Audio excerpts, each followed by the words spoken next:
common denominators. But why though? Why do we need them and when do we need them? When I ask my students to add two fractions together, they first want to find a common denominator. Great.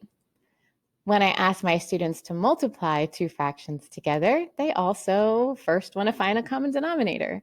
But you don't have to for multiplication. So why do we need a common denominator for addition and subtraction, but not for multiplication? Before we talk about fractions, let's look at units of length. The two lengths that I give you here are 4 inches and 1 foot.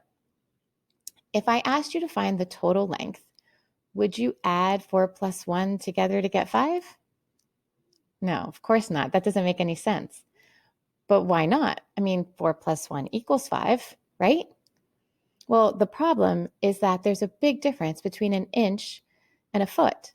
And if we're going to add these two lengths together, we first need to write them in a common unit. In this case, the unit we can use is inches. Once we have both lengths written in inches, then we can add 4 plus 12 together to get 16 inches. The same thing happens when we try to add fractions with different denominators.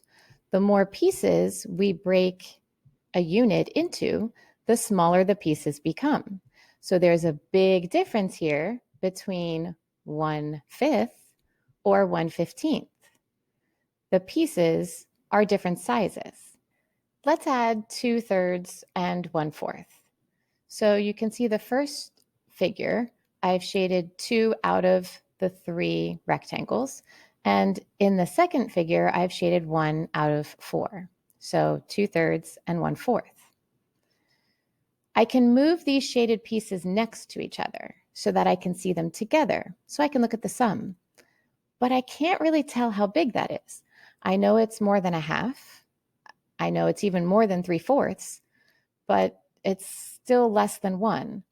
So to get a better picture of exactly how that size measures up, let's break it down into its different pieces. So I can break it down into thirds, here and here.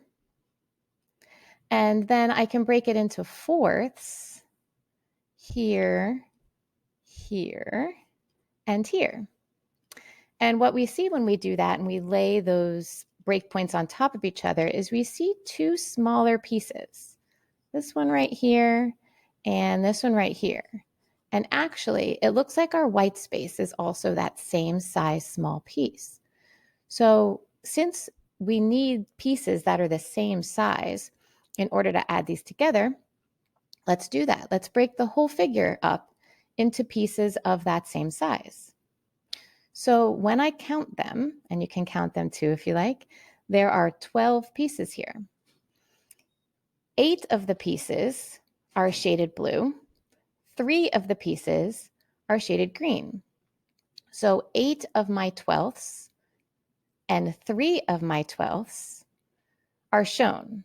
Now that they're the same size, I can add 8 and 3 together to get a total of 11 twelfths. Now, why don't we need a common denominator when we multiply fractions? Well, when we're multiplying positive numbers, we're doing one or two things. We're either multiplying by a number greater than 1, or we're multiplying by a number between 0 and 1. Let's look at the greater than 1 case first. If we multiply by a number greater than 1, then all we're saying is how many times to add that number to itself. For example, if I multiply 3/4 by 5, then that's just a shorter way to write this repeated addition problem. I don't need to find a common denominator because it's the same fraction over and over. We already have a common denominator. So we can just add or multiply 3 by 5 and keep that common denominator.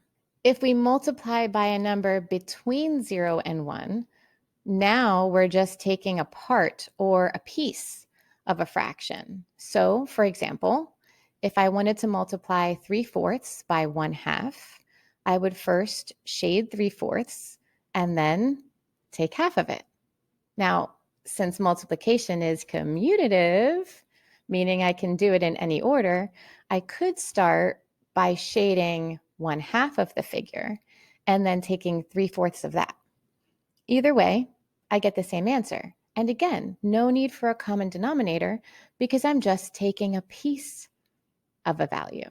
So in summary, we don't need a common denominator when we multiply fractions because we're either performing a repeated addition problem or we're taking a piece of something.